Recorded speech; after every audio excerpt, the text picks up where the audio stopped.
Really appreciate your time and being here. I know you're a super busy guy.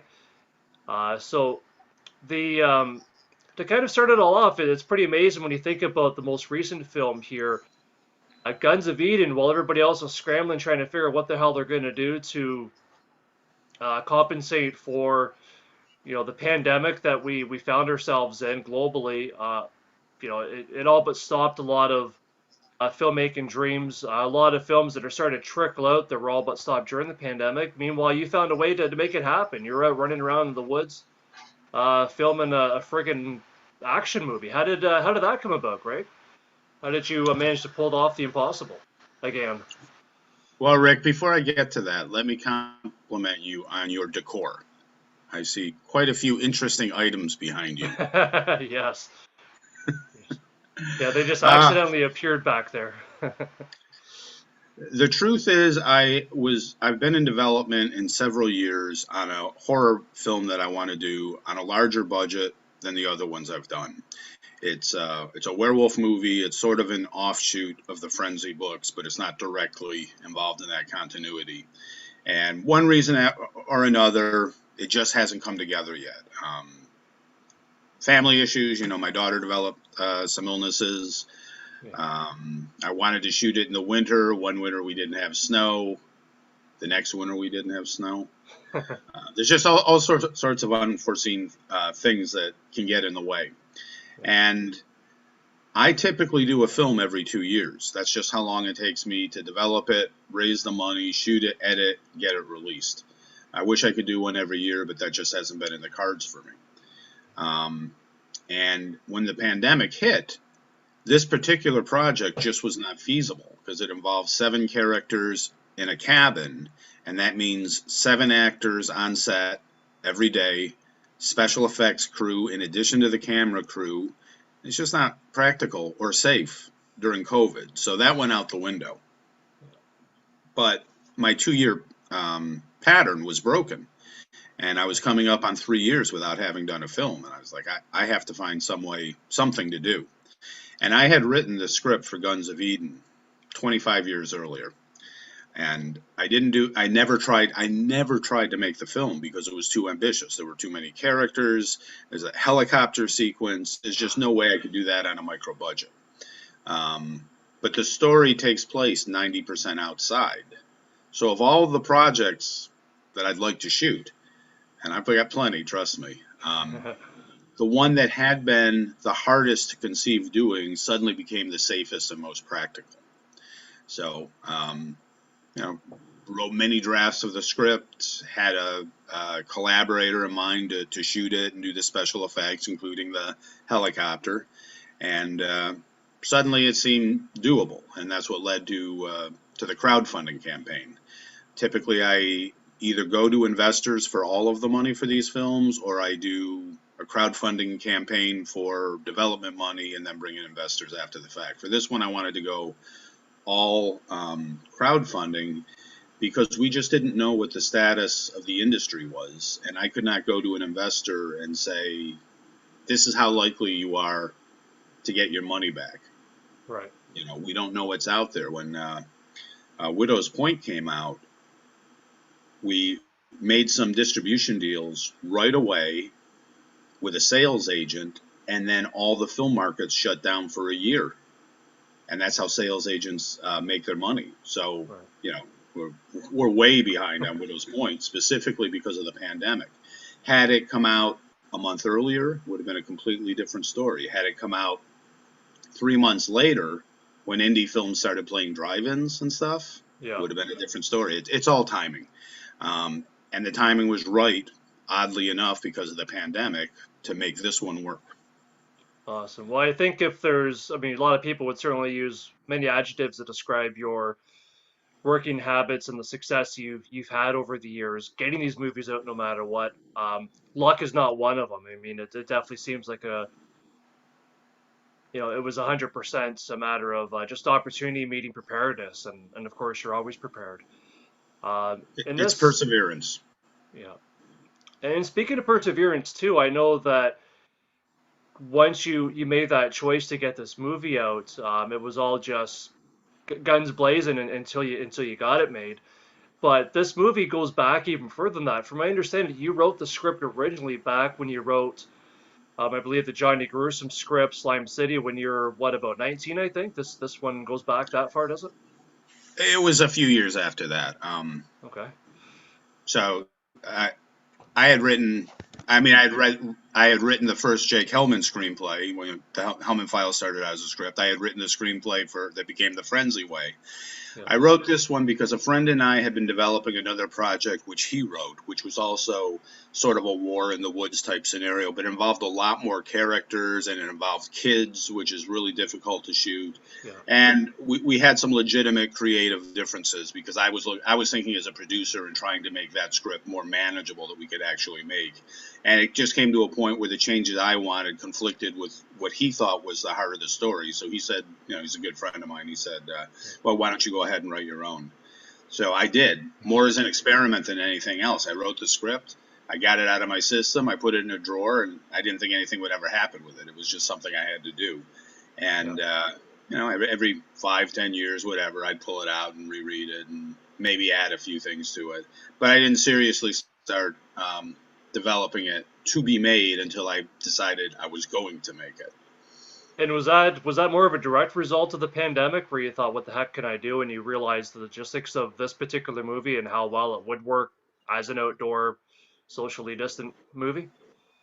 Well, I had probably started revising the script about a year before the pandemic, but not with any sense of urgency, not with any intention that it was going to be the next film. I mean, I Yeah. really thought this werewolf film was going to be the next one for me.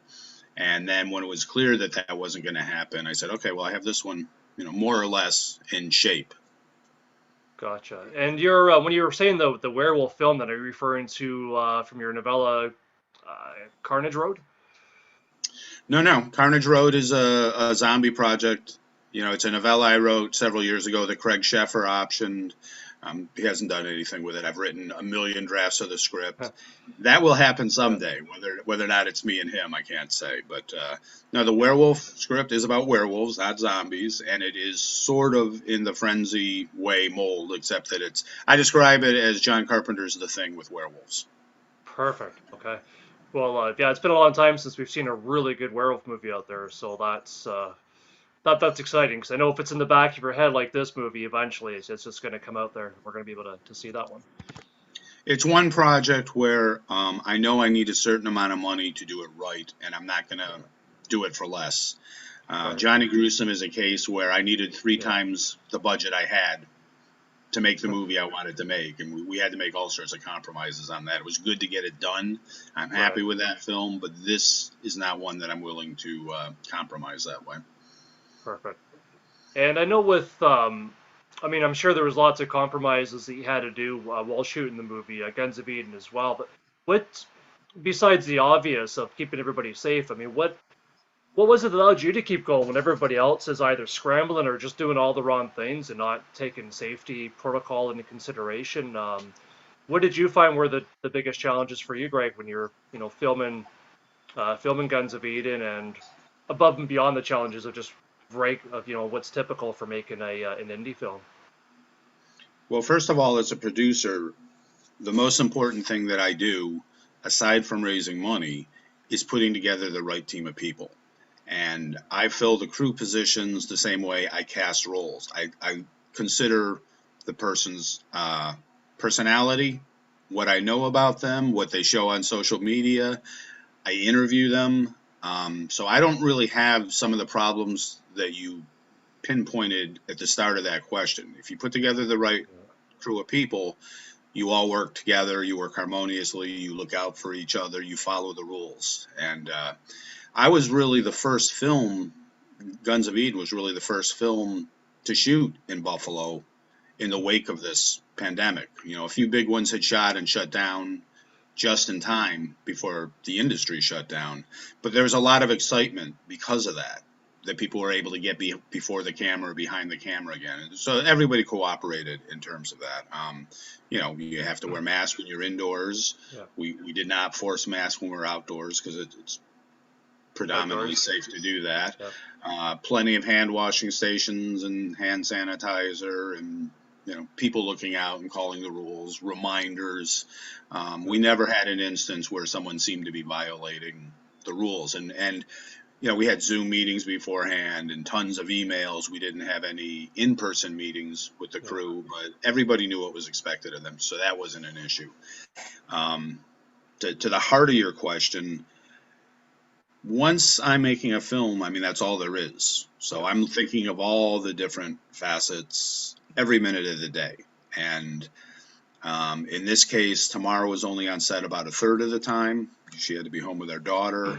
I had a good assistant director and my director of photography, because he was also doing visual effects, and a production manager who was really in charge of delivering the safety items that we use and keeping an eye on things.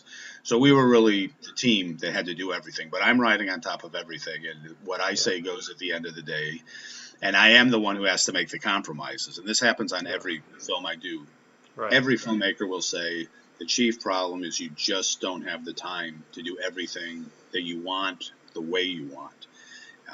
So you should pick and choose what you spend extra time on and what you have to cut short. And inevitably, by the end of the day, I'm cutting lines of dialogue. I'm combining shots that I had in my head. I'm just doing what I have to so we can finish at a decent time.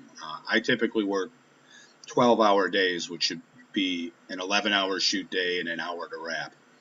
Never works out that way. It's always a 12-hour day and then an hour to wrap. And I promised people we wouldn't go longer than that. And there were probably 2 days where we actually went an hour beyond that, which is not unusual in the business, but it's unusual for me. And that's just because so many actors in this film, so many costumes that had needed constant adjustment. And we had, we must have had 100 prop guns on this film, non-firing prop guns. And obviously in the wake of the Alec Baldwin shooting, now everyone's taking it very seriously. And nobody's taking it seriously the way we did. Our production designer held a safety meeting for every weapon. Demonstration, everyone gets to inspect it, gets passed around. Imagine that happening with 20 different people. You get a gun, a handgun, you get a rifle, you get a handgun, and you get a machine gun. And then every time you break for lunch, every time someone has to leave set, they have to leave the weapon behind, and we go through it all over again. So by the end of day 4, everyone knew by heart what the production designer was going to say when he did the safety drill. But we did them over and over. Nobody complained. It was sort of a running joke, but everybody knew that it was for their safety, just like wearing the masks. Right. After that incident with Alec Baldwin, so many people messaged me or commented, "Oh, now I get it. Thank you for doing that." And I learned that working on Chris Ray's films. Right before the pandemic, I was the assistant director on Assault on VA-33. We used a lot of those same prop weapons that are used in that film, and the production designer had handled the weapons on that. And he and I, as the AD, he and I had to work with that stuff together, and that's one of the main reasons why I hired him, because we had that working relationship already. We knew what was expected, and we both knew those weapons. Perfect. And I really appreciate bringing that up as well, because I was trying to figure out a way to ask you that. Especially, like you said, in light of what happened with Alec Baldwin, and I mean, he's, apparently a lot of people are coming out and suggesting that, well, there's no reason to have anything that would even fire so much as a blanks, etc. on the set, and you proved that that's true. I mean, I saw it, and by the way, beautiful movie too. I really appreciate you sending me the screener. So I was able to see that myself. So great movie. And what I found interesting, we should specify rough cut. It's not finished. Yeah, very, very rough cut. So there's a lot of instances where there's no music. It was just beautiful shots. A lot of the cases I saw that, of course, didn't have any of the effects. It was pretty obvious that there was guns being fired, but at that point you didn't have any of the effects. But there were sections of it, and I imagine this was maybe part of the 20-minute segment that you showed as part of some additional fundraising that you're doing in the local area, is that I could see that, and it looked just like somebody was firing a gun. Some of the special effects, the sounds were there. You had the muzzle flashes, etc. And I saw this, and I'm like, with special effects and today's technology, there's really no reason to have anything that's even remotely close to firing off blanks or any of that stuff. So it's great that I'm not going to say it's at the grassroots level, but more at the independent level, you would think, if anything, that's where you're going to maybe see some of these shortcomings, but you didn't have any of those shortcomings at all, and you clearly proved that that was something you could get away with special effects. So it's, hopefully it's a protocol that more filmmakers are able to follow, so we don't see some of the tragedies that happened with Alec Baldwin, and of course, years before that with Brandon Lee on the set of The Crow. I know it was slightly different circumstances, but ultimately the same circumstances, just a bit of a different outcome in what happened. I'm sure it will become the norm. I've worked, going back years, I've worked on films that had blanks. And my second film, Undying Love, we used blanks in a scene.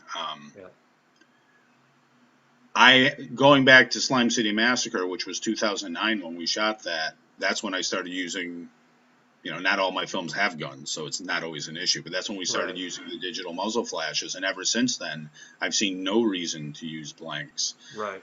When we worked on Assault on VA-33, we did the same thing. You're using airsofts, non-firing replicas, but for one shootout at the climax, they did bring in blanks. And in that case, you bring in an armorer, professional armorer, and productivity stops because he needs 10 times as long to explain everything to people, actors who've heard the same thing over and over. And that's what you have to do for safety. But because we went through that, there were other production issues, like the sun was setting. So within a scene, it goes from daylight to nighttime. And that's because it takes so long when you do handle these properly. And they can be handled properly, but it's just not necessary. And I appreciate the segue as well, Greg, because I wanted to ask you about that regarding lighting. Obviously, when you're indoors, you've got full control over the lighting, over the environment. You can close the door if you don't want the bugs to get in, that kind of thing. But did you find any challenges? I mean, like you said, 90% of the film at least was all outdoors. Gorgeous settings. It was obviously natural settings. There's no green screen. There's no studio staging, anything like that. It was just you, your crew, your team, and the environment. What kind of challenges did you find as far as that goes with getting the lighting proper? 'Cause I didn't see any scenes that were overexposed or underexposed. It all just looked great. It looked fantastic. The camera we used, which I don't remember the name offhand, is very good with lighting.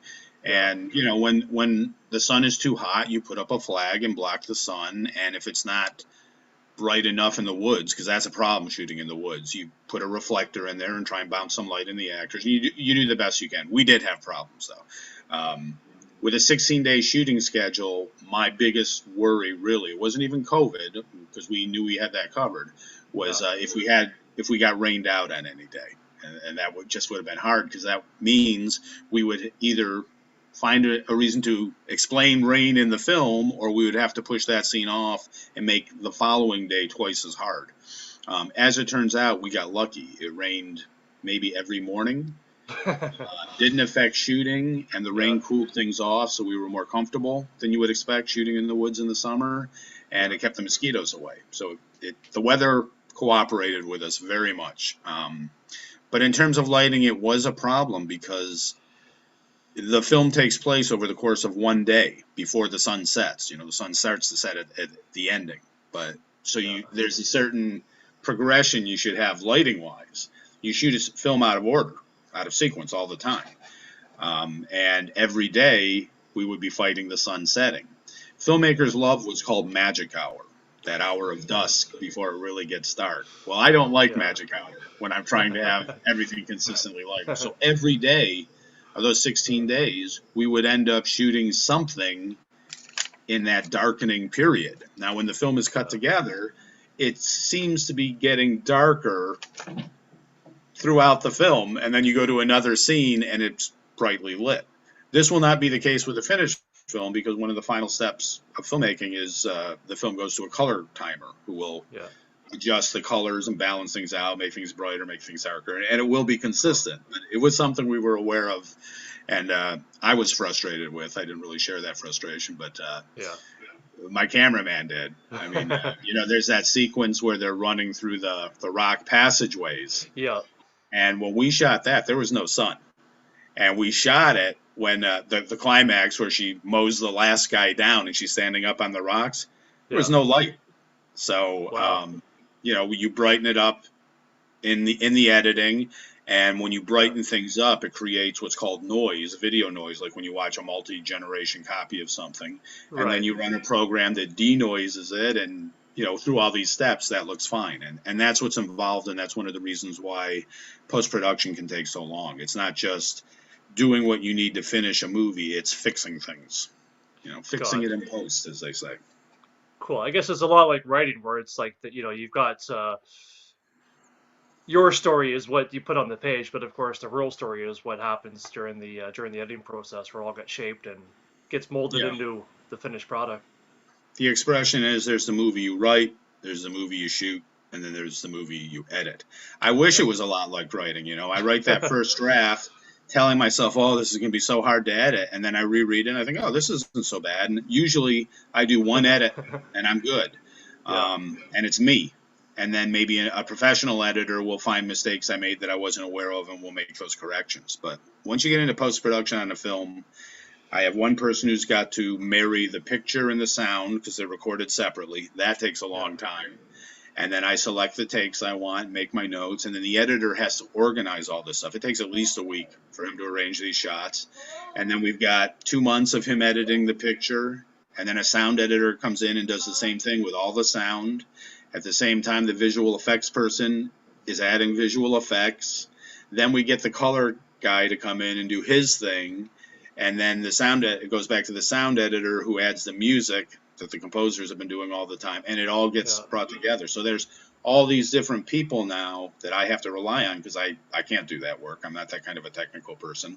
And I'm beholden to their schedules and their concerns and their needs. So it's waiting for these steps. So there's a whole lot of sitting around waiting and trying to keep the enthusiasm going while these lengthy processes take place. Yeah, it's got to be a strange place to be in, because at one point you're very excited to see all this stuff, but I'm sure until you see it, you're constantly thinking all the things that could go wrong. I know if it was me, I'd be checking my email every 10 minutes and wanting to send them an email every hour asking how's it going. But obviously that's probably not the best for for Well, focus. I'm at the laptop all day, and if I'm not, I'm at the phone, so I know when any of them need to reach me. But Yeah. I see what the film is now. I've seen the cut that you've seen. I know what it's going to be. I'm just waiting for it to evolve into that next stage. Yeah, and it's really cool. I mean, it was a very cool experience for me too. That I know most people, at least ideally, most people aren't going to see that cut, but it was so cool to be able to see, how much work really goes into it. Because of course, I saw some of the sequences that, like you said, were very rough cut. So they didn't have the noise effects, they didn't have any of the special effects with the guns going off. But then compared to that, to the points that were completed and that were edited, it just goes to show the magic of movie making and how much actually goes into those scenes to bring it all together. It was really cool to see. Yeah, I'm anxious for the world to see it, but I need them to see the finished version, not that. What happens with me is it happens every film. There'll always be, especially some actors, who will say, "Can I see it? Can I see it?" Well, it's not done. Oh, that's okay. And then I'll show it to them, and they'll say, "So what'd you think?" And I go, "Oh, it was good. It'll be a lot better when there's music in there." Right. You don't have to tell me that. I know it'll be better when there's music in there, and I know Yeah. that you were going to say that. Yeah. And although the very opening scene though, when there's a foot chase, I'd imagine there's probably gonna. I mean, because I know your music is such a big part of your films too. I mean, Johnny Gruesome, there's a whole soundtrack to that. Um, where I know that really ties it in with you, and I know you've got a love for, for old school 80s rock and roll, and that plays a big part of your music. And of course, with Armand Petrie, he does an amazing job with the scores. I know that's going to be a big part of this. But that opening scene, I think they're probably going to put music in it with that foot chase. But that was intense because all it was is these two guys huffing and puffing, running down the street. You hear their feet slapping the pavement. So that, I mean, I thought that was actually pretty cool without the music. So I don't know if you're gonna. I assume you're gonna put music over top of that. There will be music on top of that. Originally, I was thinking no. I was thinking we'll just have the sounds of the city and then bring the music in. But no, Yeah. it'll have music. You just have to. It adds so much to action films. That was shot on the first day, Oh, and okay. a lot of our crew hadn't worked together before, and It was tough getting permits to shoot in downtown Buffalo, even with non-firing prop guns, and it was raining, which made everything more difficult. So Yeah. it was a soggy first day. Yeah, and I imagine that was logistically too, though, would have been probably even more challenging, like you said, with getting the permits not for outdoors because I was looking in the background to me, there's no extras, there's no vehicles. Like you had that entire what looked like a few blocks just completely cordoned off and all your own. That must have been tough. It's not that it's cordoned off, it's that I know the city I live in. And downtown Buffalo, which is where our theater district is, I mean, it's a very Yeah. nice commercial stretch. It's empty on the weekend. It's the Omega Man. Oh, So, the train, that's good. other than the trains going back and forth on Main Street, you don't have to worry about people. So, I mean, I Yeah, had people in rain ponchos standing by to keep people away, but in truth, there weren't any people. that's awesome. The continuation of that scene where there's a little scuffle in an alley. There Yeah. was a restaurant a few doors down, so we'd have to keep stopping when people were leaving the restaurant. But other than that, it was like we had the city to ourselves. That's pretty awesome. Yeah, you'd hope that nobody's looking out the window at the wrong time with that and wondering what's going on. It's okay. It's So just a movie, folks. Nothing to see here. those drone shots going through the buildings at the beginning, that's not stock footage. We actually shot that on that Wow. day. We had the drone flying around while we were shooting the people on the street. Okay, I was wondering about that. If that was an overhead crane shot, or if you actually had a drone flying over that, and It was a little tiny drone because if you use what's considered a professional grade drone, because of the right, weight, you're beholden to certain FAA rules, right. and that's not the case when it's a little tiny one. And the technology is such now that a 4K camera can be attached to one of those little drones. Excuse my cat here. Right, and I guess you need like a whole air clearance and everything for the bigger professional ones. I understand. Yeah. So it's a whole other thing. So yeah, and I noticed that there was a gorgeous shot too that you open up the sequence with I guess where the compound takes place as well, and you got this gorgeous shot that just goes overhead, very similar to the opening scene to Widow's Point, where you've got that going over the water. So Hmm. those are all drone shots, are they? Yeah. Here's the thing with the drones. They've become a staple of independent filmmaking. Yeah, They add production value. Everyone expects to see them. In every film, you expect to see that same shot where the drone's up in the sky looking yeah. straight down on the car traveling the highway. Such a money shot.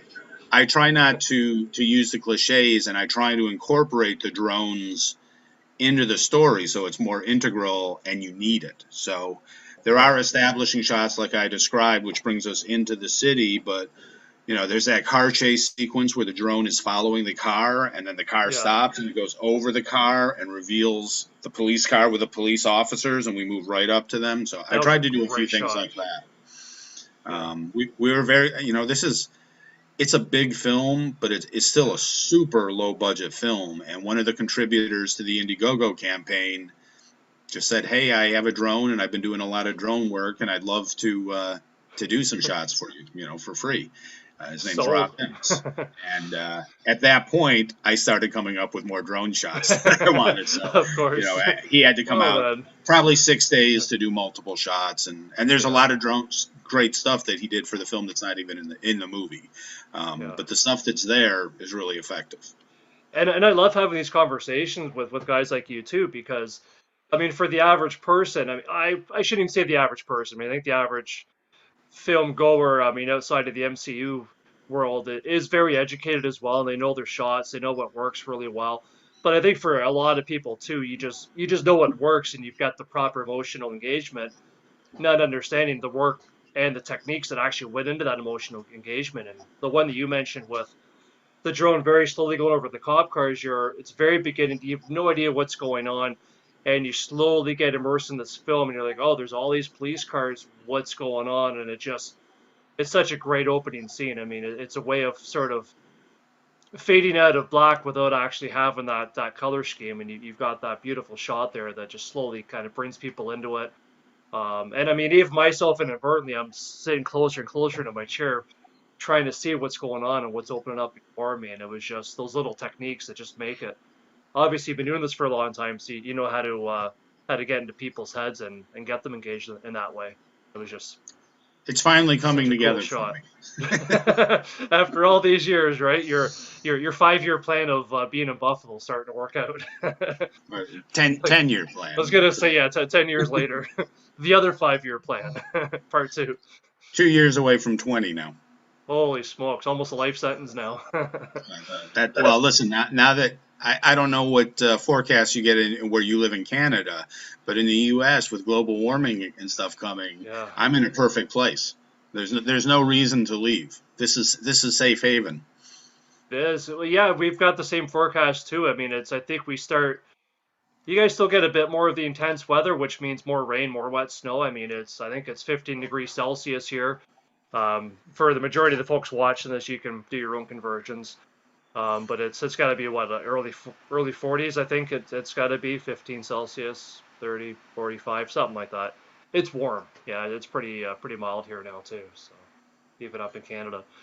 And speaking of budget, I mean it's hard to like this film. I'm watching this and knowing, seeing your body of work all the way from the beginning. There might be like maybe 2 or 3 of your films that I've yet to see.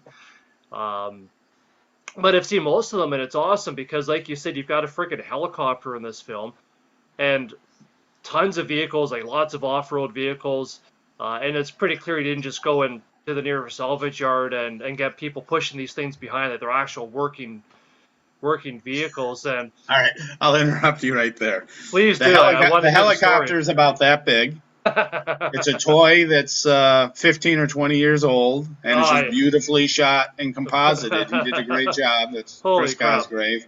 You And tricked me. the police cars were provided by the same guy who provided the Deathmobile for Johnny Gruesome. Okay. His name's Baird, and he provides vehicles for any film that needs them. But they're always Yeah. vehicles that he pulls out that are wrecks that he somehow fixes up and gets So them they were going. out of a scrapyard. On every one of the films where I've used his cars or worked on a film where his cars were used, there's a point where the cars break down. So those police cars, one of the two worked, and we had to push it a lot.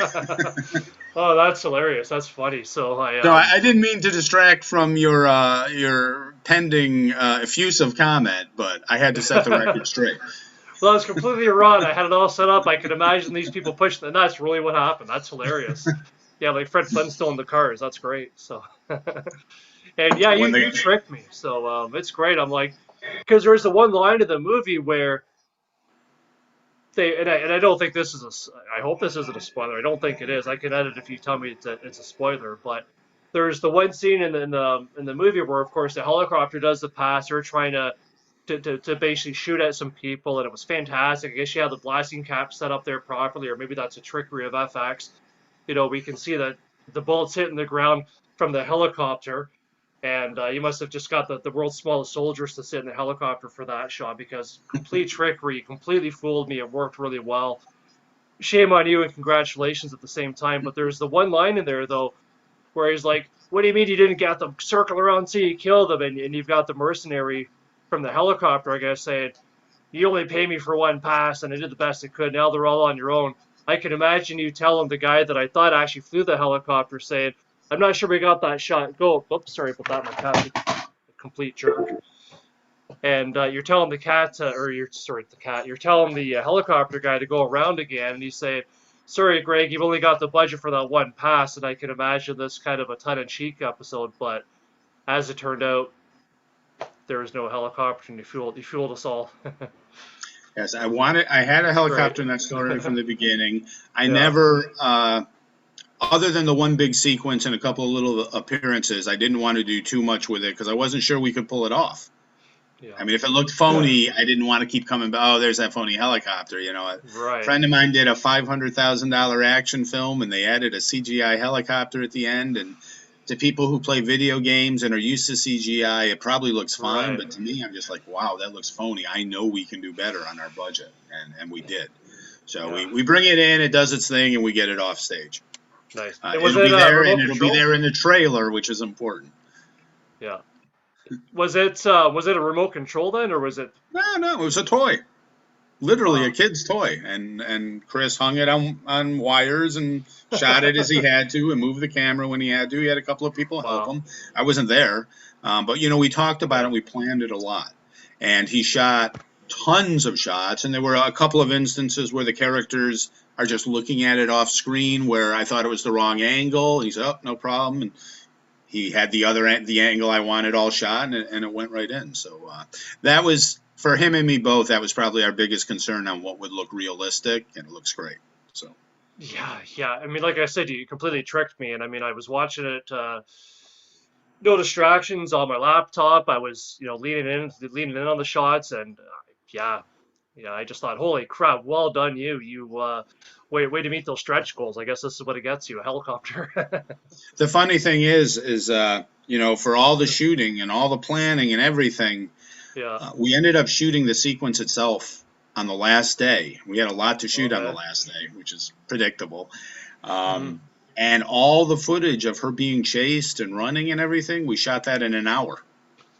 Wow, that's amazing. I had scoped out the field that I wanted to use. It was in this park that we shot in for 5 days. It was a busy day at the park, unlike a lot of the other days. Yeah. And me and the production manager walked over and politely told some people that we had rented the space they were drinking in for the day.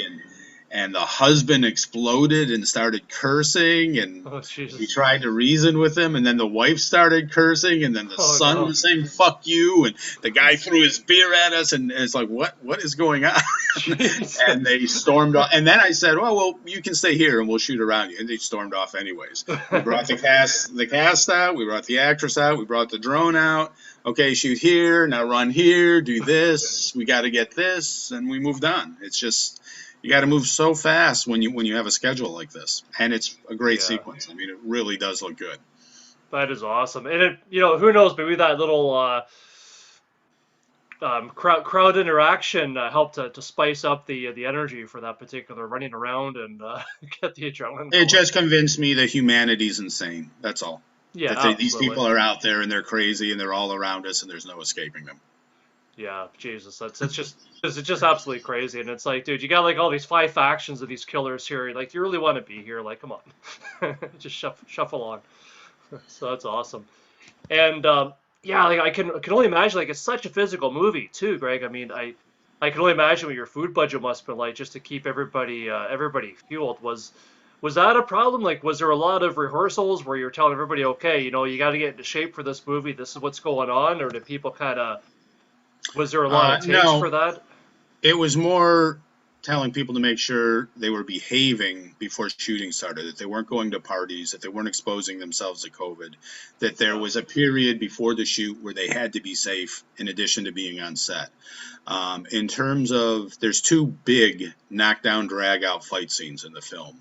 One Yeah. of them, and Alex McBride, who's been in a lot of my films, he played one of the grave diggers in Johnny Gruesome. He was the Yeah. cop who goes up the lighthouse steps and encounters Billy Chizmar in Widow's Point. Yeah.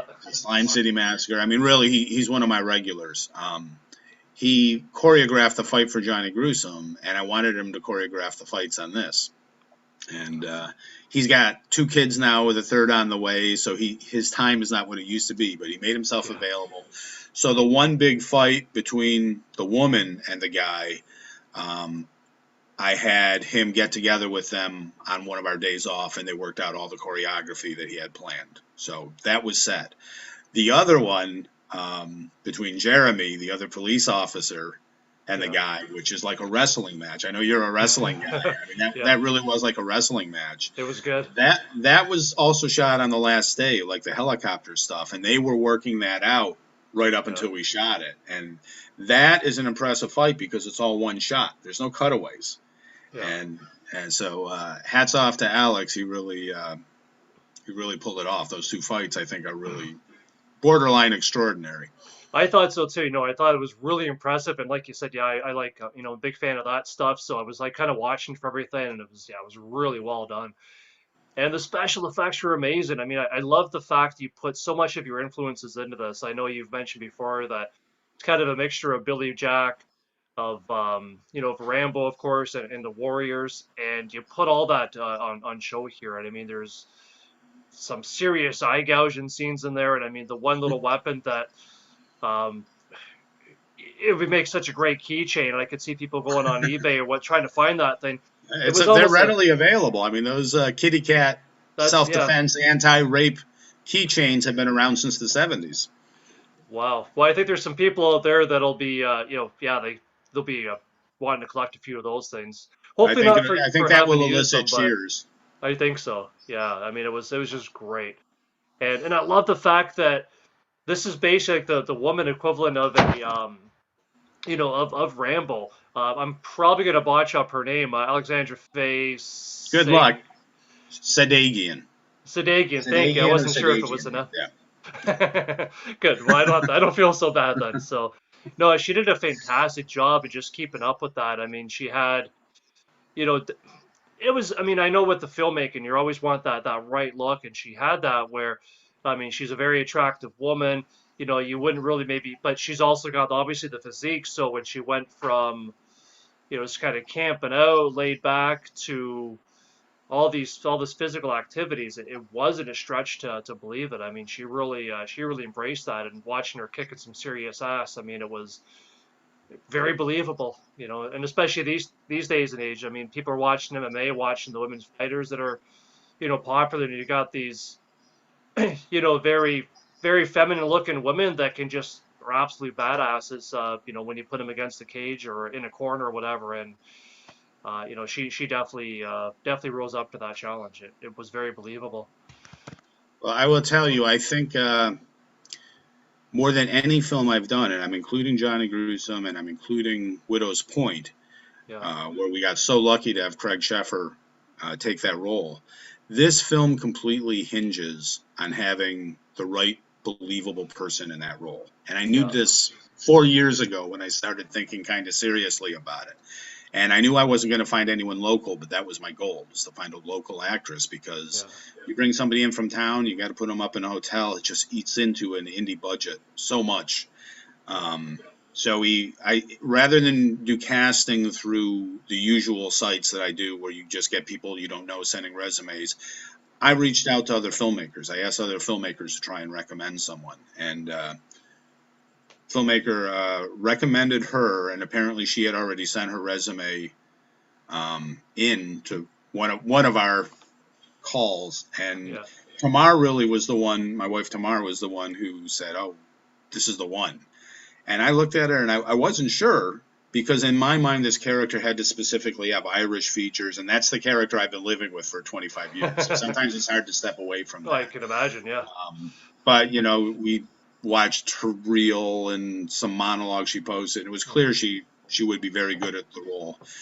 We had to interview her because I had to make sure she would take COVID seriously, and that she Yeah. was down to earth and would be comfortable working in an indie film in Buffalo with some professional crew members, some people working for their first time. And as it turns out, she has been an first AD herself. She's done makeup on indie features. She's New York based.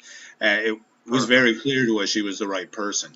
And she took boxing lessons prior to Oh, the okay. film, and took everything seriously, was down with Wow. everything, delivered. And it's very important. There's certain responsibilities that come with being a lead. You set sort of a tone on set, Yeah. and she hasn't been doing this for long, but she's been doing it long enough that she knows what's expected of her on that level, and just provided it. Yeah. So pleasure to work with on the film, totally professional, always wanted to make everything as good as she could, but most importantly, really delivered. I mean, at the end of the day, that's what matters. Do they do their job? Whether they were Right. great or whether they turned out to be an asshole that you were trying to avoid.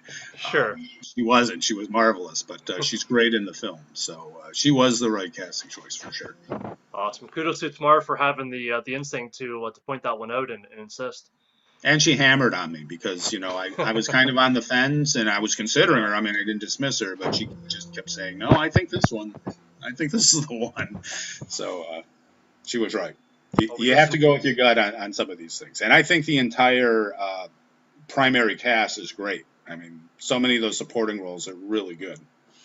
Yeah, and I mean, there's some of them like it's really tough, especially when you've got a film like this where there's so many actors and crew members and such that are doing such a great job that I'd feel like I'm kind of remiss in here if I You mentioned a can't few, single you and can't single them all out in an ensemble piece like this. You just no, can't. you really But they were can't. all really good. And one of the things about shooting something like this, where you have to keep go go go go, is I don't really have time to sit there and work out the nuances of a scene. They have to come prepared and know those nuances. We did Yeah, do a day of rehearsal just to get the main people all together, but they have to come prepared and they have to be able to deliver, and they all did. yeah, Now the minor parts, some of them require more work. You end up sure, spending more time working with some of the amateurs or yeah, aspiring professionals than you do with the professionals, and the pros know that. So that's why that's what makes them pros. yeah, They're all in. and They have with fully formed characters. That may be what you wanted. They may be different than you wanted, but they know who their characters are and what their lines are, and they do what they have to do. yeah, and the nice thing too, I know, is that you've got a real good sense of humor as well. And I mean, most of your films has some sense of humor built into it as well. Whether it's, I mean, and I found this one, the humor. I mean, some of it was blatant, but a lot of it was so subtle that like that was really funny. Like there was the one scene, of course, where they're in a there's sort of a shootout. It's Guns and Eden, so I think I could probably see every scene having a shootout. Nobody's going to be surprised, and it's not a spoiler. There's the one scene with the shootout, and they're at the store, and everybody's like checking themselves, the main characters, because you want to make sure they're going to live on to tell the rest of the movie. And that one guy who's, I guess, the cashier, he's like, I'm okay too, guys. Nobody cares about him though. And just the timing of that, it was just, oh my god, it was just hilarious. It was fantastic. So I don't know if some of that stuff was intentional or if that's just Oh, that was intentional. on the spot. That Yeah. that part was basically written for Andrew Elias, who was in both Snow Shark and The Legend of Six Fingers, and Okay. he's got a very awkward way about him that I wanted to play up in that scene. But Yeah, it was there's perfect. 60 characters in this film, Yeah. so maybe 8 you can really develop. So Matt, that Yeah. means the other ones have to make an impression and have a distinct personality as soon as they're on screen. And I think we managed to pull that off, which is really pretty impressive. Absolutely. And then there's a few of the folks from the factions too that just absolutely stole every scene too. Right. And I love that too, that it wasn't all cookie cutter stuff. They all had their personalities, and anybody that had a speak and role, it was very different from everybody else. And even within the factions, there was a bit of they weren't just single layered people. They were, they had a Right. quirkiness. There was a little bit of infighting where there maybe everybody was fighting to be heard amongst their factions, and it made it so much more interesting as well. Where it's like, okay, these are the feminist faction, these are the gruff redneck factions, and these are this guys, and none of it was cookie cutter. Where you didn't really spend a lot of time really getting to know each of the factions. So it was great that you put this stuff in that you really didn't have to, but I think it just shows the complexity for all the techniques and all the nuances that went into making this film too, that made it very natural, very good. And it's a film I felt that you could watch it over and over again, and you're probably going to pick up on little additional subtleties or nuances that maybe you weren't even aware of the first time around. Well, So I hope it's people watch it really well done. over and over. In terms of Yeah. those characters, a lot of them were not drawn in the script Hmm. because I knew I was going to be doing that crowdfunding campaign where one of the reward perks was you can have a character. So I didn't know who's going to. Right. Right. I didn't know if some of those characters were going to be men or women or what. So I would literally just say, now the 5 member militia group is going through the woods. Yeah. Well, now I have 5 people who want a part, so I'd create the characters for them. I know who they are, so I know what to tailor those characters to. So in a very short amount of Okay. time, they can get their personality across. So there was a Wow. lot of last minute additions to the script right after the crowdfunding campaign. That's pretty amazing. I mean, you don't want to call it a passion project because it seems like it's just you're doing it just for the fun of it. Obviously, it's a very serious project, and it shows. But at the same time, I think that's pretty awesome. The fact that you've got all these local people from Buffalo, and I'm sure maybe some of the folks that maybe did the crowdfunding that were part of the film were maybe brought in from a little bit outside of the area. But it's pretty awesome. You've got all these people that are, proof positive that this film is important to a lot of folks, that people want to see this movie, they want to be a part of it, they contribute their money towards this, and they contribute their time to it. And it's pretty awesome that once they get on scene, they actually help to shape the way that the movie looks and the way that the movie is digested and how it's watched by being a part of those roles that you don't even know how it would play out until they actually got there, which I think Yeah, is pretty awesome. it's Like it's a it's very true. organic film. So I think that's amazing. How many films are done like that? You know, it's pretty incredible, really. Alexandra and Lynn Lowry, of course. Yeah. They were the two out-of-towners that we brought in. Okay. But there were at least two other out-of-towners, Tammy Smith and Xander Goldman, who came in on their own. And there were Yeah. two other people who were planning to come in, one from as far away as Texas. Even though in the Wow. crowdfunding campaign, I specified, I said, this should really be Right. for local people Yeah. because with pandemic and traveling, you just don't know. And there were a couple of people who were going to travel from pretty far away to be part of it and couldn't do it. Yeah. That's amazing. They'd even just consider that. I mean, again, that just goes to show your passion for this film, and obviously your body of work speaks for itself. I know your trailer for this spoke volumes, and yeah, every movie that you do, it gets made, it gets distributed, and it gets the best eyeballs and attention that it could possibly get. And I appreciate you mentioning Lynn Lowry. I just want to mention that for a second because she was one of the people that I wanted to call out specifically that I thought did an amazing job. I don't want to miss anybody, but since you mentioned her first, I just thought that was incredible. I mean, her scene that she did, and it really helped move the movie forward as well because it's not just paint by numbers kind of movie where it's like, hey, let's just do an action movie. We'll do it based on this, and this happens, and this happens. It actually has a really interesting backstory for why these factions actually exist in the first place. I'm not going to mention why because I really think that would be a spoiler. And I found it was really interesting because just when I'm starting to think that, it might be a sort of by the numbers kind of action movie, is awesome as interesting it was, having that one piece in there and her scene and talking about some of the backstory really just made this movie 10 times bigger than what it really seemed on, at first sight kind of thing. So I thought that was pretty awesome.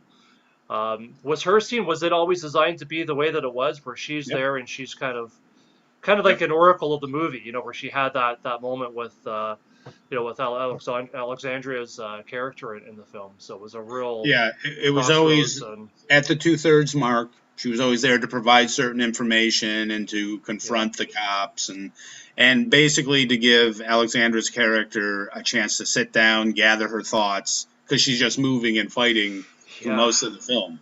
yeah, So it was always there. And Craig Sheffer read the script a while ago. I thought it might be a bigger budget film and maybe I would get him to play the sheriff, but bigger budget was not in the cards with this pandemic going on.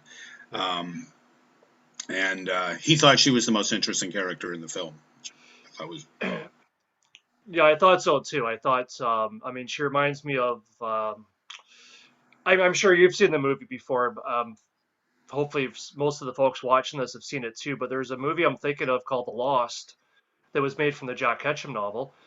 And there's a scene in there with D. Wallace Stone, who plays such a small part, but it's such a pivotal, such a memorable part that obviously Lynn Lowry's scene is a bit longer than that, but it really was reminiscent of that. I found where it was in the great scheme of the movies, it was a bit longer than a cameo, but it was just that yeah. sort of a single scene that I thought was so memorable for such a short scene that she was in. Yeah, I thought she absolutely nailed it.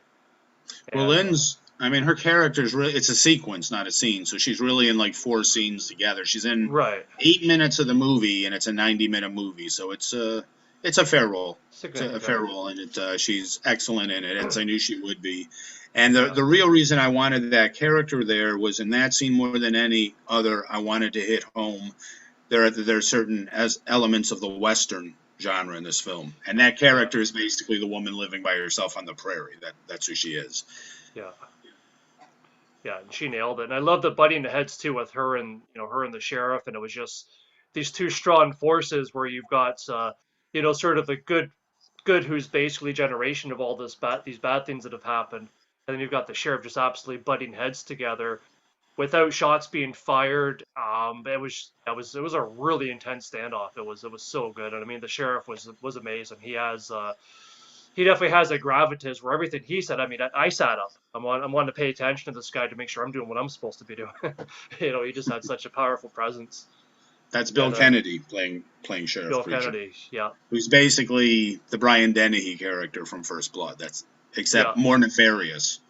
Brian Dennehy's character may be wrong, but Bill Kennedy's character is a bad guy. Yeah, 100%. Yeah, he's there's no question about that. So yeah, no, I thought that was absolutely brilliant. And I know, speaking of sort of expanding on the story with this and how this, the fact that it was sitting in your head for 25 years. Um, I know you mentioned some of the perks as well of people being able to actually contribute to the movie financially as well as physically, which I think is incredible. One of the perks as well that I thought was really cool, that I know I'm going to be kicking myself for a long time not having done this particular perk, that you actually made a novelization out of the book too, which is pretty amazing.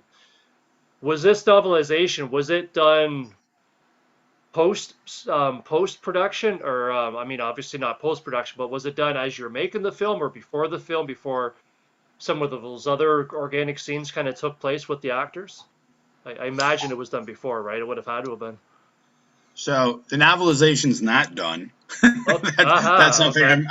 I've started it, but that's something Now I that will can wrap not my be. head around this. Okay. It won't be finished for a couple of months yet. Okay.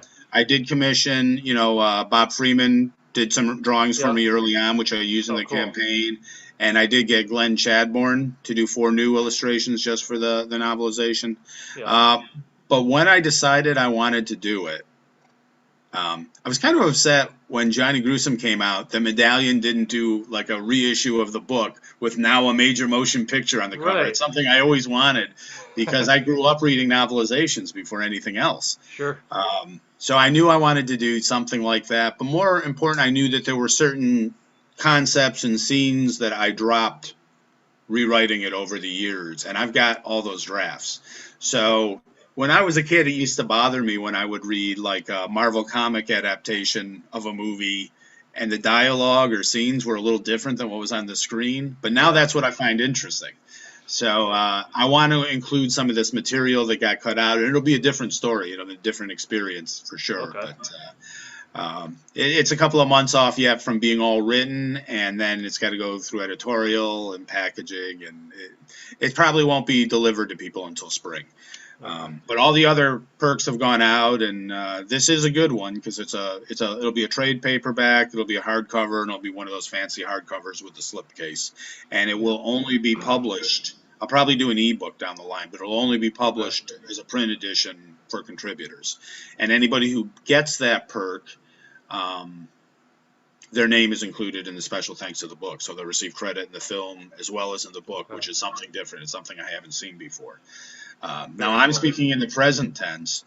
We did run an Indiegogo campaign. It was successful. It went into what's called in demand, which means anyone can still contribute and get those perks. Okay. But more to the point, early January, I'll be launching a second, much smaller finishing funds campaign. So that'll be one of the items that'll still be available. Oh, good. Okay. So there's still some hope. So I'm Yes. Yes. digging through the couch cushions, taking a paper route, shoveling some driveways if we ever get snow, and yeah, I want that book. So that's awesome. Go knock And on doors. exactly.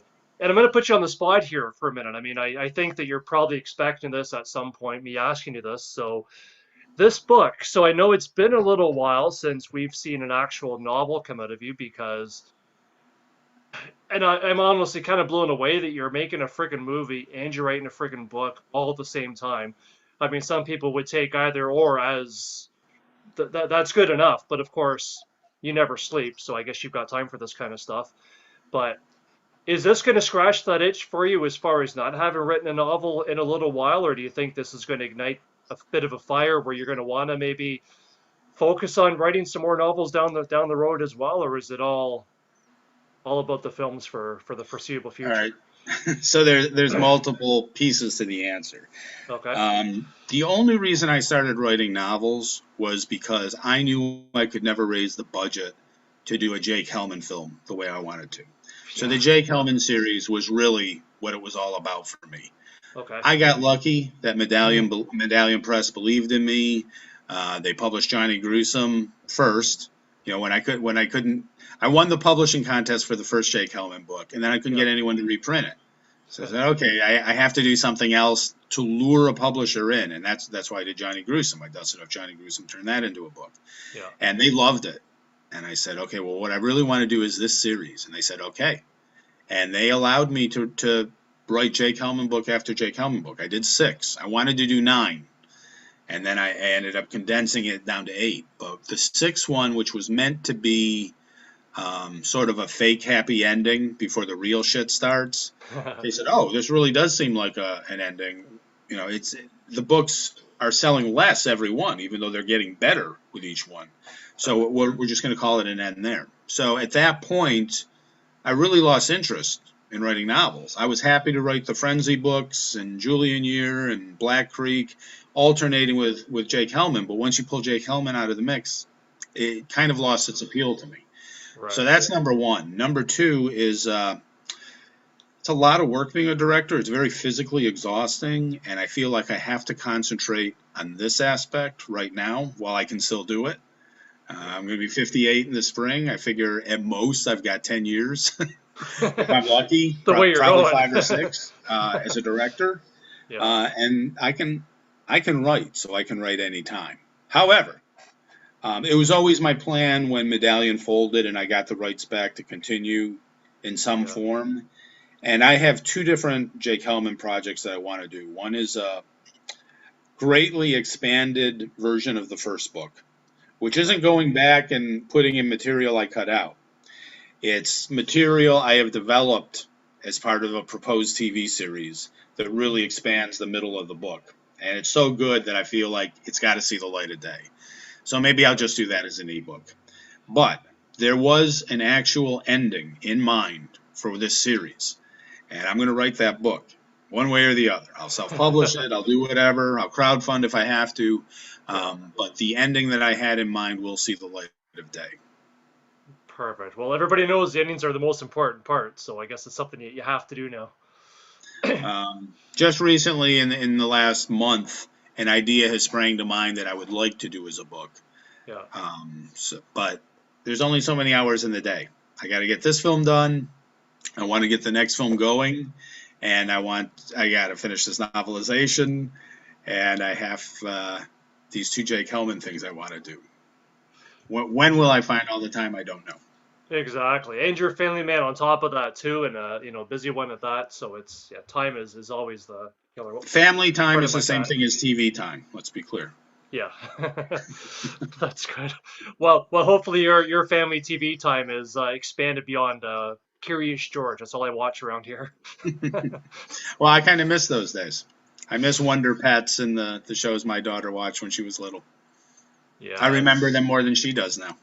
It's probably because she watched them on repeat while she's playing and doing the thing. But God forbid you turn that off while you think the kids are playing, because you realize, nope, they're on. They're paying attention to what's not being played right now. So what's speaking of, I don't want to call it an ending, but a continuation, or just a couple of quick questions then before we wrap this conversation up. Thanks again for the time. What's in store now, or what are the plans for the Guns of Eden? I mean, I know you don't usually put a timestamp on this has to be done by this point, but is there a timeline that you have in mind for getting this bad boy out ready for distribution? I expect this film to be finished in 2 months' time, but that is dependent on my post-production crew not catching COVID. Yeah. And I do have some distributor interest, and I think it will be available maybe as soon as summer, maybe not till fall. But it will definitely be released in 2022. And as female-led action films are in vogue, I think, knock on wood, I think we're going to do okay with this.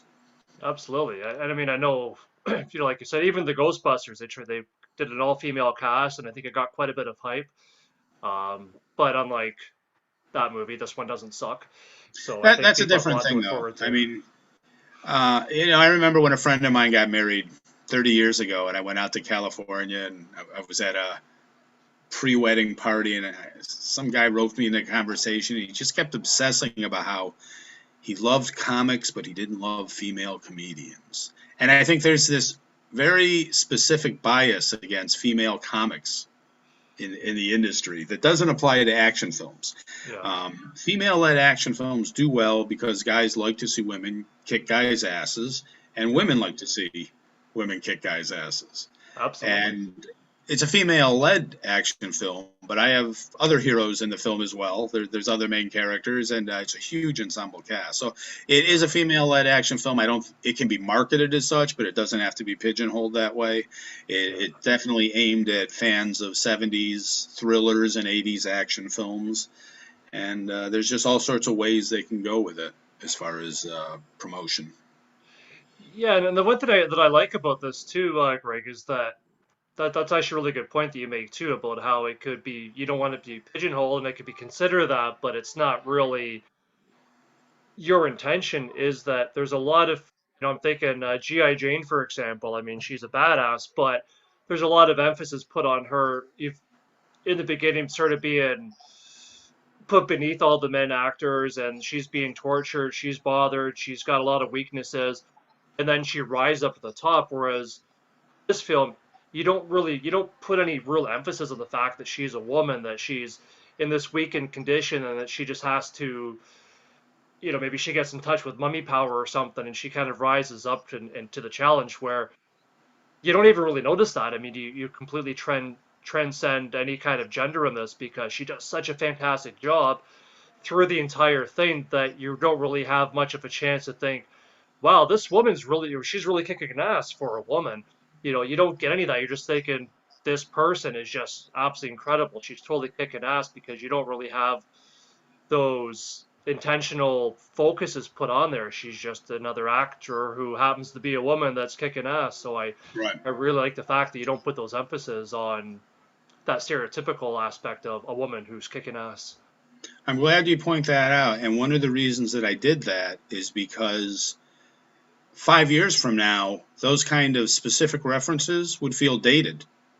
I agree. Yeah. I see that in a lot of the shows today that are trying so hard to be inclusive that if a character is transgender, every line of dialogue that comes out of their mouth is about them being transgender. And that's not the way Right. people talk.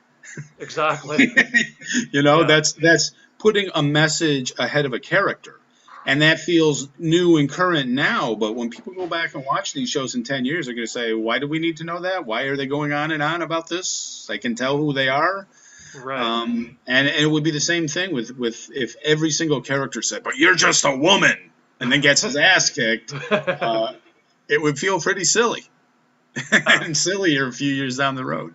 I agree. Even I mean, I don't know if you saw the new Candyman movie. It was decent, but What's the it was title? the new Candyman movie.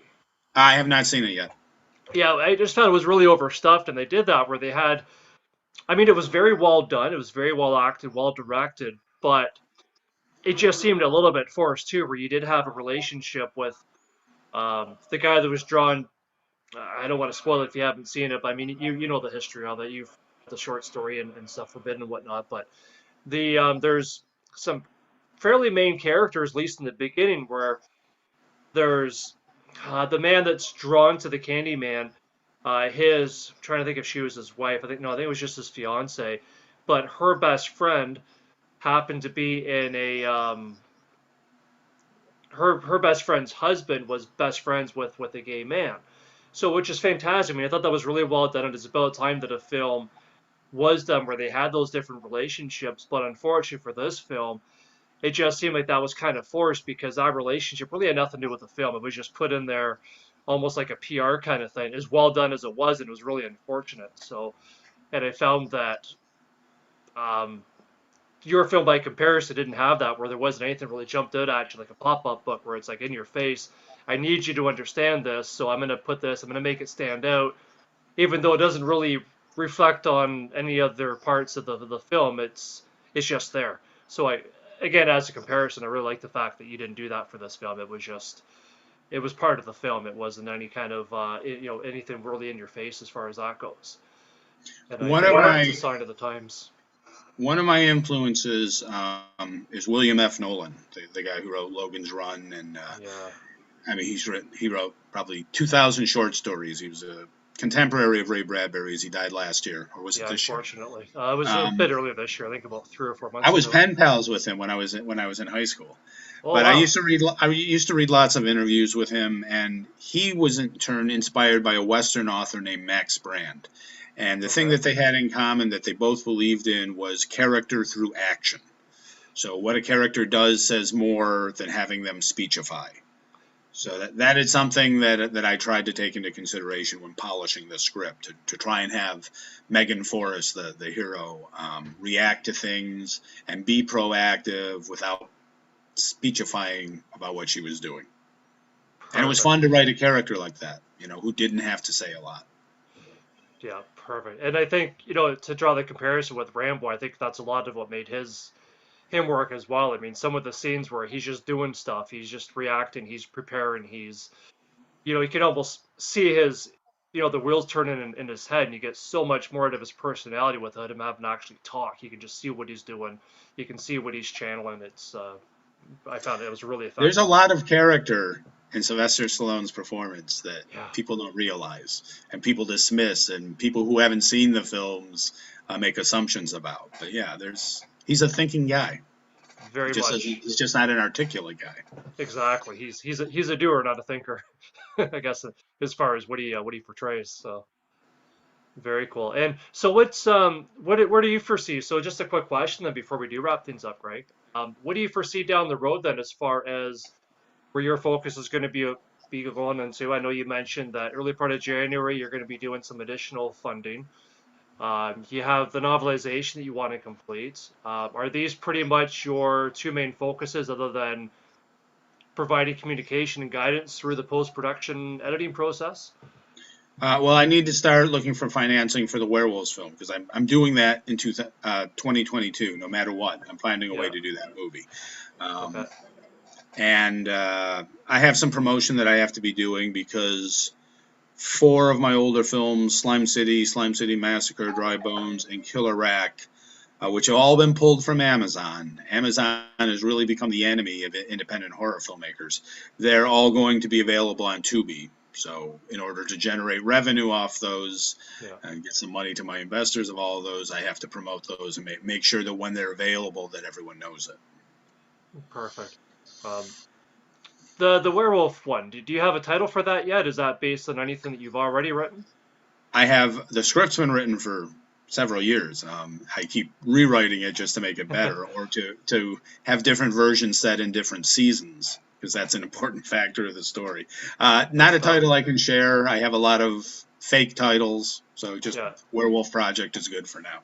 Perfect. Yeah, I know when I was chatting with Craig Sheffer regarding Widow's Point, he didn't give any details up for that either, because of course that was even earlier on, obviously, than this conversation. But I know he was very excited about it. He thought it was fantastic. Yeah, I wrote a great character for him. I don't know if I'm going to be able to cast him, though, because it's very difficult to work with SAG these days, the Screen Actors Guild. Not difficult in that the COVID protocols required by the union can add as much as $100,000 to a budget of a film. And it's hard enough to raise one of these budgets, let alone raising an extra $100,000 on top of that just to meet, the mandates within SAG. So I may have to go non-union, which means I may not be able to use Greg. Gosh, that'd be unfortunate. And I'd imagine too that with the pandemic, once things are spiking up again here.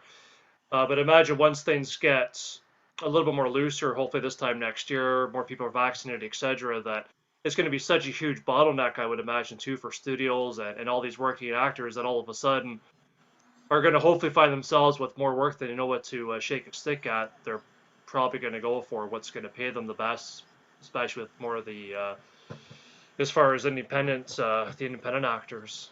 Do you think that's going to be the case as well, where it's going to be tough to really get your pick of the actors, as they're sort of going to be? First of all, I question the premise of the comment that more people will be vaccinated, because I think the people who aren't vaccinated by now aren't going to be vaccinated a year from now. They'll either be around us screaming against vaccinations, or they'll be dead, one way or the other. That's just the Looney Tunes world we live in. What I hear from actors is that because of the slowdown in production and the gaps in production and the work stoppages, what's happening is that the studios are spending all of their money on the stars, and that all the supporting actors are basically getting the lower pay scale. So a lot of actors are going to a lot of familiar actors are going to be taking pay cuts to keep working. It's a Gotcha. star-driven business. Yeah. I don't worry too much about what's happening out in the mainstream big world. It doesn't really affect me. COVID certainly does, when it's safe to shoot and when it isn't. But every time that there's a work slowdown or a work stoppage, it creates a demand for more product. So if you make a good product, there's more opportunities possibly for indie filmmakers. People who do the super micro budget stuff, like some of my past films, they're going to have Yeah. a harder time because it's all about streaming now. That's the only way to make money, is to get a film onto a good streaming platform.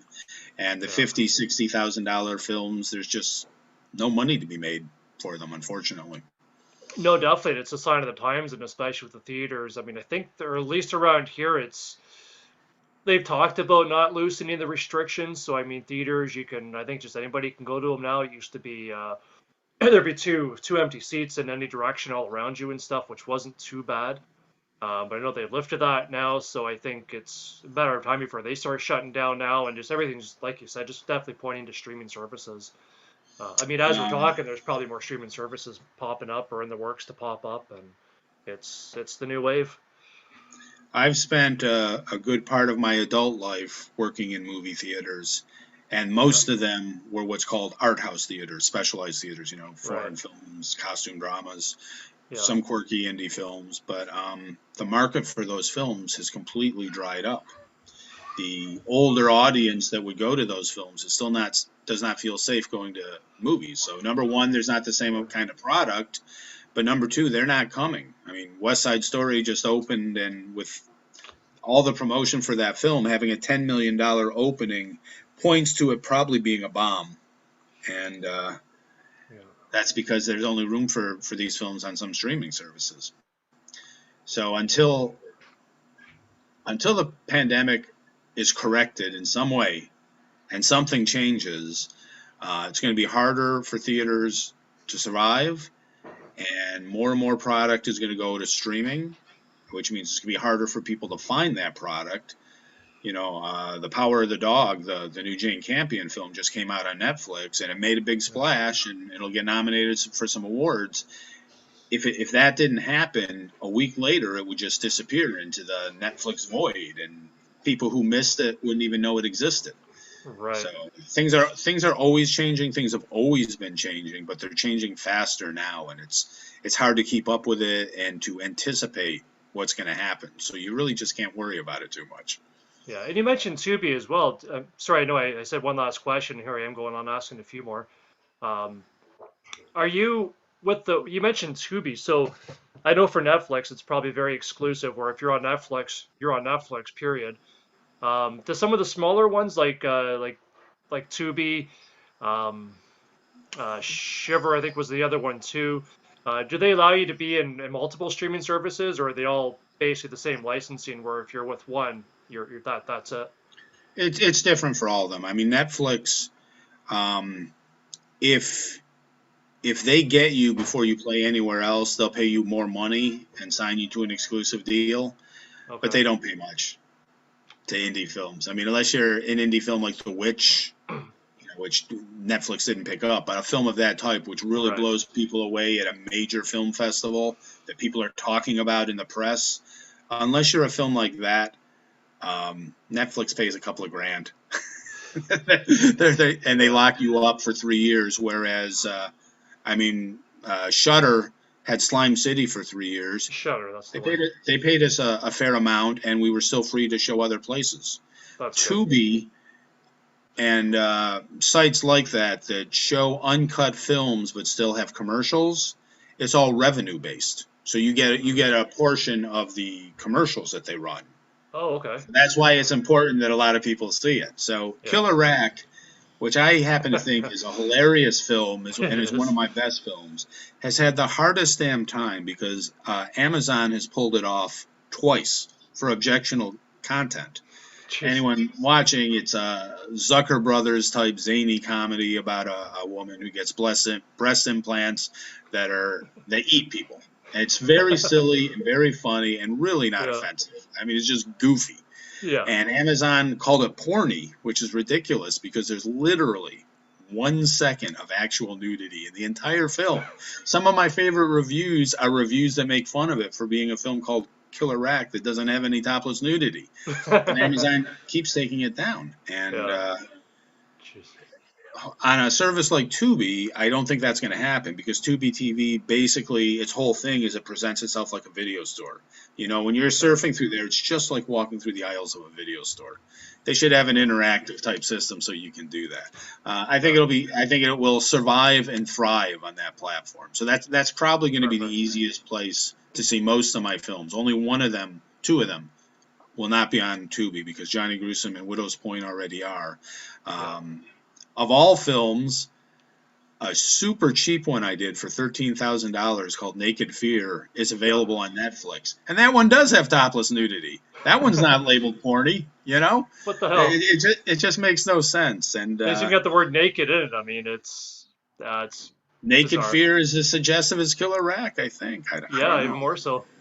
And then I have a vampire film called Undying Love, which I don't think that's streaming anywhere. So other than those two, everything that I've done will be available on Tubi. So that's the company I'm happy with right now. Perfect. Well, I look forward to definitely seeing what you can do with this one. Hopefully everybody watching as well can jump onto Tubi and see some of your other work as well and see how far you've come and the hard work and the passion that you've already put into the stuff that's out there for people to enjoy. Especially the pandemic, what else are you going to do? You might as well sit back and enjoy a good movie and That's right. have a good time. Binge watch some major TV show with superstars that has great writing and great direction that everyone's creaming about. Set that aside for later. Absolutely. You're not going to forget about it. Go look for a Greg Lamberson film on Tubi. 100%. I couldn't have said it better myself. And then come back here, leave a comment, and thank us for it later. So, all right, awesome, Greg. Was there anything else you wanted to add to that? I think it's a wrap. No. Happy holidays to you. I don't know when this airs. It's before Christmas that we're recording it. And after January, the Guns of Eden Finishing Funds campaign will be on Indiegogo. Perfect. So look out for it there. I'll, of course, put a link down below, too, so people can check that out. Give it a click. Get the book. Get some of the other amazing perks, and help make history.